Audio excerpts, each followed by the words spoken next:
네, 안녕하십니까. 백두산 TV입니다. 네, 구성재입니다. 오늘 마이클 백스터 기자의 기사 두 건 소개시켜 드립니다. 2024년 10월 2일입니다. 먼저 미국의 대선과 관련된 불법 상황이 예상됩니다.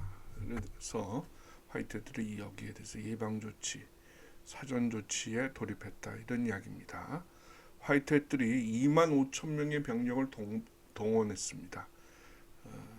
연방 기관들의 선거 개입을 막기 위해서입니다. 에릭 M 스미스 대장 해병대 사령관 소식통을 인용하고 있습니다. 야, 참 연방 기관이 선거 개입한다 그러네요.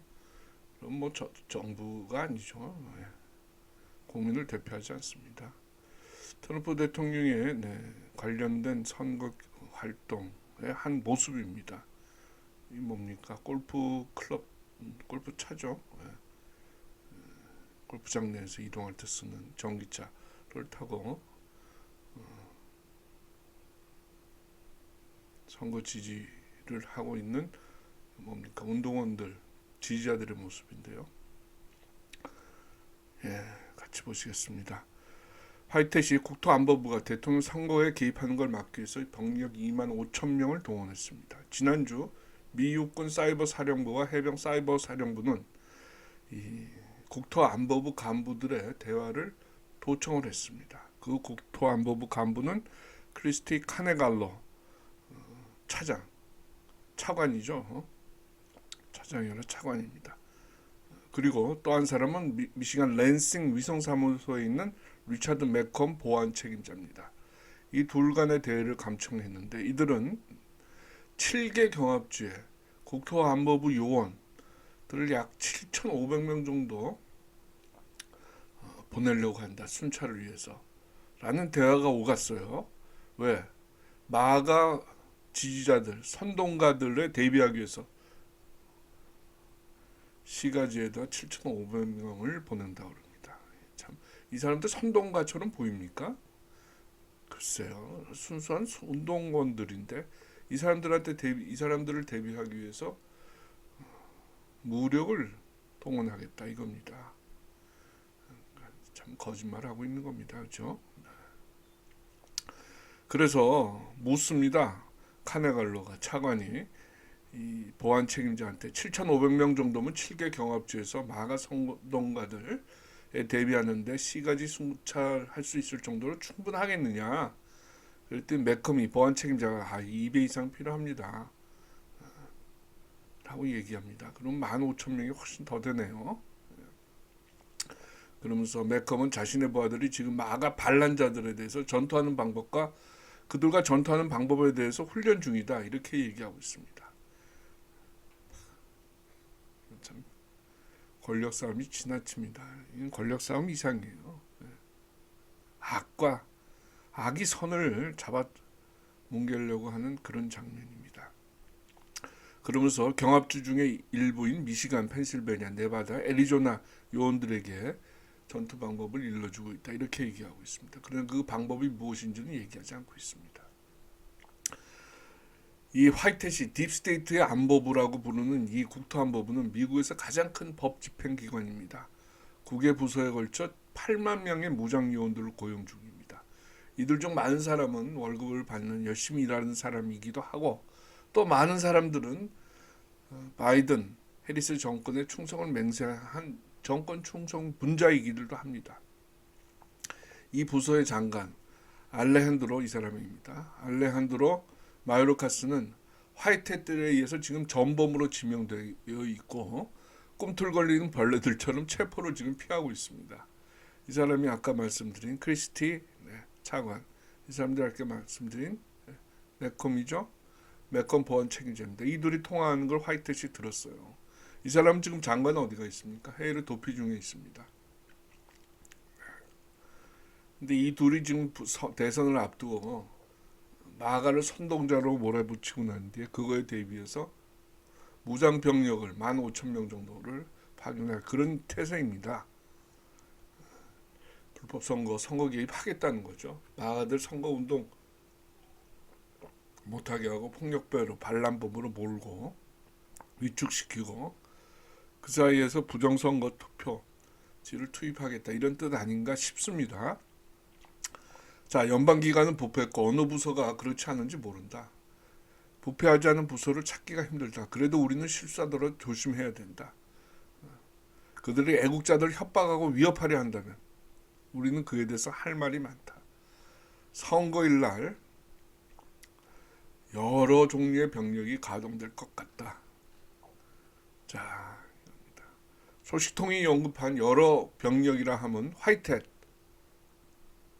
그 다음에 레드햇, 그 다음에 유엔에서도 병력이 파견된 모양이네요.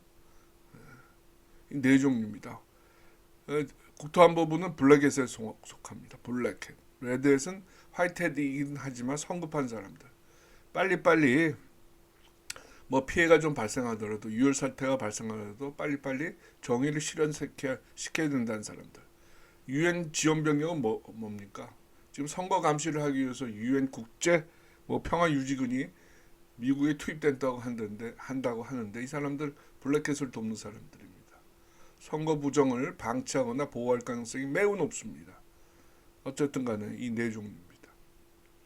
근데 최근에 레드햇은 잠잠하다고 하네요. 그래서 스미스 대장이 걱정이라고 합니다. 지난번에 스미스 대장과 레드햇의 대표인 커리츠 대령이 만났을 때 커리츠는 딥스테이트가 선거에 개입한다면 미국 시가지를 연방 요원들의 피로 물들이겠다 이렇게 큰 소리를 쳤다고 합니다. 그러면서 유혈 사태가 불행은 하지만 어쩔 수 없다. 필요한 일이다. 콜레터럴 데미지다. 부수적인 피해일 뿐이다. 이렇게 얘기하고 있습니다. 네. 마음이 바쁜 사람들입니다. 근데 최근에 레드햇은 리드에 나타나지 않고 있어요. 그래서 스미스 대장이 커리츠가 전면 공격을 준비하기 위해서 병력을 모으고 있는 건 아닌가 이렇게 의심 그런 생각을 하고 있다고 합니다.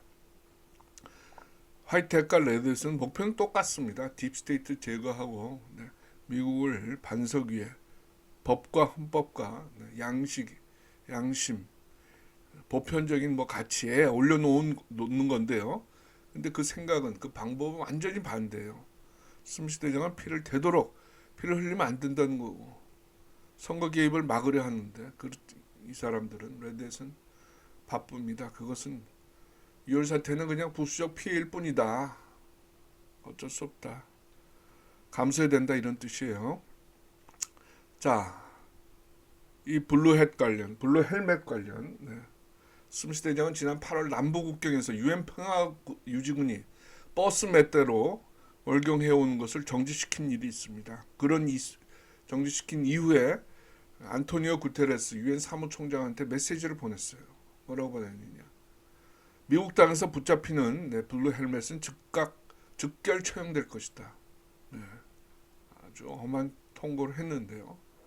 그런데도 불구하고 더 블루 헬멧들 유엔 평화 유지군이 미국의 선거를 감시하기 위해서 참 이해할 수 없습니다. 온다고 하니 말이 안 되죠. 이 시점에 우리는 연방기관들에 대해서 더 걱정이다. 연방이 블랙햇이죠.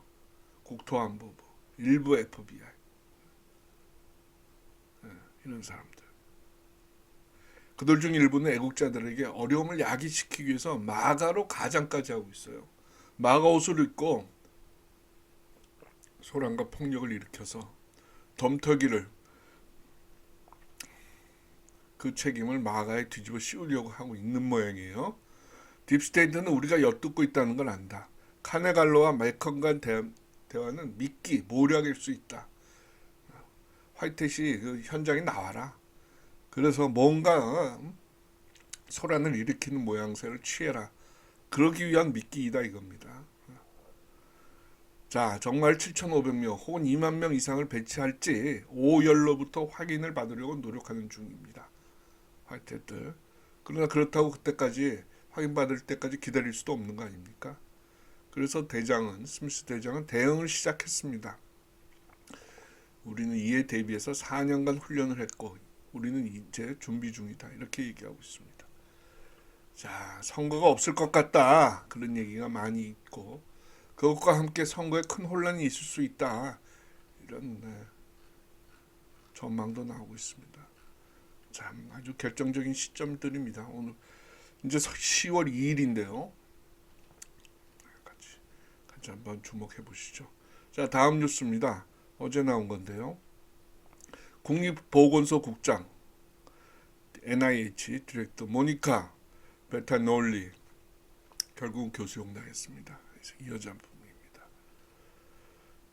NIH 국립보건소 국장 베타놀리 9월 30일 날 교수용당했습니다.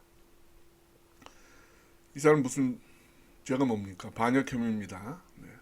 보건 강제 조치를 통해서 제대로 사람들의 건강, 보건을 오히려 악화시킨 그런 혐의입니다. 그러나 이 여자는 끝까지 자신을 변명했습니다. 전문적인 활동을 하면서 유해한 바이러스 질병과 싸워서 생명을 구했다, 후회 없다 이렇게 얘기했다고 그래요. 그런데 나스크렌델 중장은 그런 변명을 하도 많이 들어서 그 교수들 밑에서 한숨을 쉬었다고 합니다. 그러한 강변 수십 번 딥스테이트로부터 들었다. 딥스테이트는 착하고 화이트햇은 나쁘고 이런 이야기 좀입니다. 마지막 한 장면, 베타놀리가 자신의 목에 올가미가 걸려질 때 머리를 흔들며 격렬하게 반항했습니다. 이럴 순 없다, 노노노 이렇게 고함치고 해서 결국은 입에 재갈을 물린 채 세상을 떠났다고 합니다. 이날 교수형은 원래 9월 25일 날 예정이었는데 허리케인 헬레네가 지금 미국 남부를 강타했습니다. 특히 경합주 혹은 트럼프 지지 세력이 많이 몰려있는 지역을 강타했다고 해요. 그래서 이 하프 인공 허리케인이다 이런 분석까지 나오고 있습니다. 그러나 다행히 기트모는 아무런 허리케인으로 인한 피해가 없었다고 합니다.